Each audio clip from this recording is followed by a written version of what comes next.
Hey, welcome back to the channel. My name's Patrick. We're going to jump into another product review here. Another product I've owned for a couple months now. I'd say 4 or 5 months. It is the Logitech M560 mobile mouse intended for your everyday user. Not like the previous review I did of the Logitech G602 mouse. Make sure you're subscribed. Go see that video. I'll link it in the comments below. But this mouse today, the M560, is a great option for anybody that's on the go, not your heavy user, just, I'm browsing the internet, I'm watching YouTube videos, I want something that's comfortable and simple and not too pricey. Very comfortable. Has a rubberized sides here for your fingers. 2 buttons that can be programmed any way you want. Logitech's keyboard and mouse software. It's pretty old, but gets the trick done. It's actually the Logitech Set Point software is what it's called. You can use that to program it as a forward or backward button for your web browsing, or maybe it opens a program.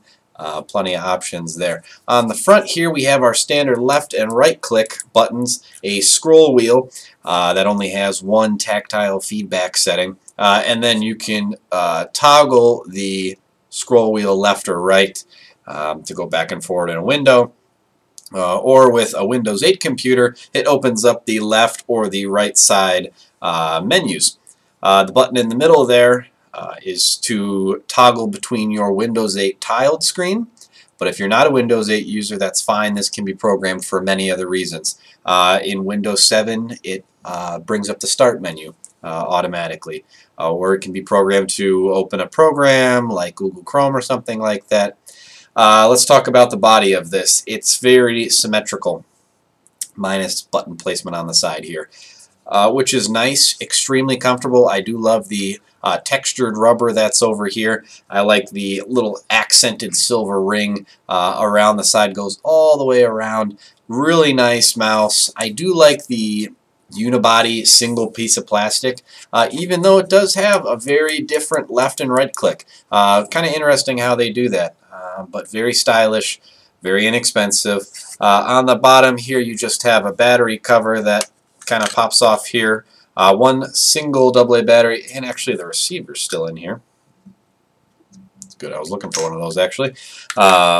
Uses the Logitech Unifying receiver. That's what that orange logo is. If you're not familiar with the Unifying software with Logitech, rather than having a little dongle like this, for your keyboard and your mouse and your wireless headphones and whatever else you might need. All Logitech products, minus some of the gaming products, are compatible with this little unifying receiver. You plug one of these into your computer and you can connect as many Logitech devices as you want. I think there is a maximum. I think the max is like 10 or something like that.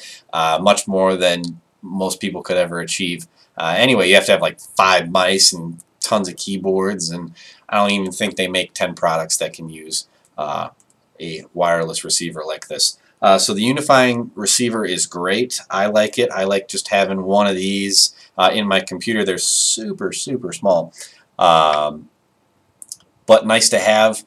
Just plug one of those in. Comes with the unifying software. You add all your devices. Just turn the device off, turn the device back on again, and the unifying software will pick it up, and you won't have to add any additional little dongles. So pros and cons of this. Pros, it's comfortable, it's inexpensive, it has just enough buttons for your everyday user. Cons of the mouse, battery life is okay. It's not great. It's not, 250 or 1,000 plus hours with a heavy-end gaming mouse like this. But the mouse retails for a little around 20 bucks. Logitech's website gives it $29.99, I think, for retail. Cons of the mouse, it's a little lightweight. I prefer a little heavier mouse. I prefer a fuller mouse. This mouse is very skinny, so I feel like I can't rest my complete hand on it versus a taller mouse like this for a person that has larger hands. I have pretty small hands, and this seems pretty small for me, but this is one of their medium-sized mice. There are many mice definitely smaller than this that Logitech makes, and many mice that are bigger than this. But this is a very comfortable medium.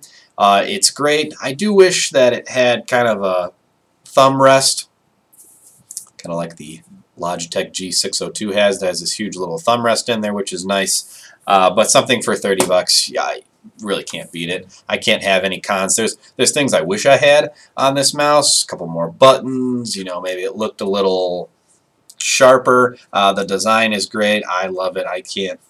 I complain not about it at all. The unifying receiver is nice. I have not had an issue with it.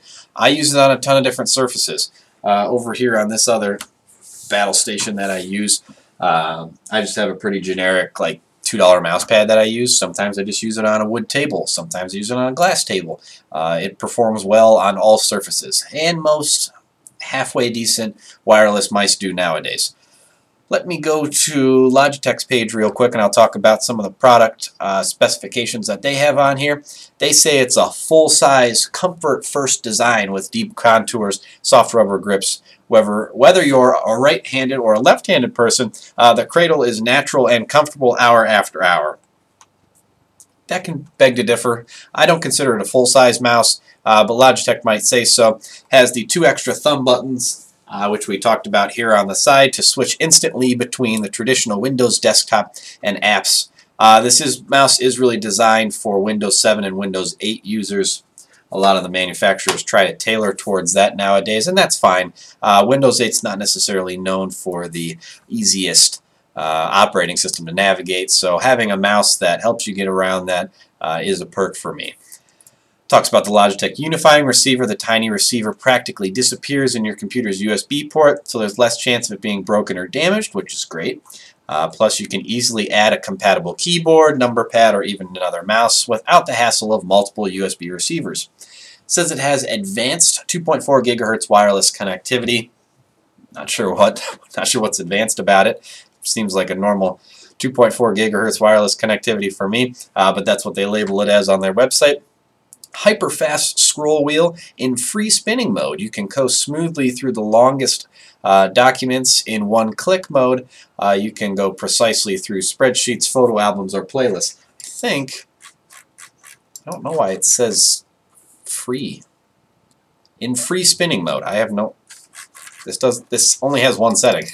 Sometimes Logitech mice, like the Marathon mouse, which I'm going to do a review on here soon. Make sure you're subscribed for that.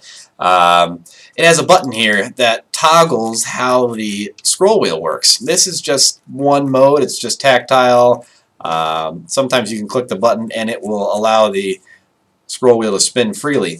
I don't know how you get this mouse in its free spinning mode. Maybe that's something that's done in the software. Logitech SetPoint software, but I haven't played around with it just yet. And it has the Windows 8 Edge menu button, which I talked about on this. It's the left and right. If you move the scroll wheel left or right, it kind of tilts in either direction. That will bring up the Windows 8 menus, which are very nice if you're starting to get into Windows 8 finally and you're having trouble navigating that operating system. It's a great buy. I recommend it for a lot of people. Christmas is coming up soon. It's something that anybody can consider for a stocking stuffer or something like that. I might be picking a couple up for stocking stuffers myself for a couple of relatives. So this is the Logitech M560. I hope you enjoyed the review. If you have any questions, like it if you like it. If you dislike it, go ahead and dislike it. If you have any questions or anything, leave them in the comments. I will be around to answer as many questions as I can. Thanks for watching, and we'll see you next time.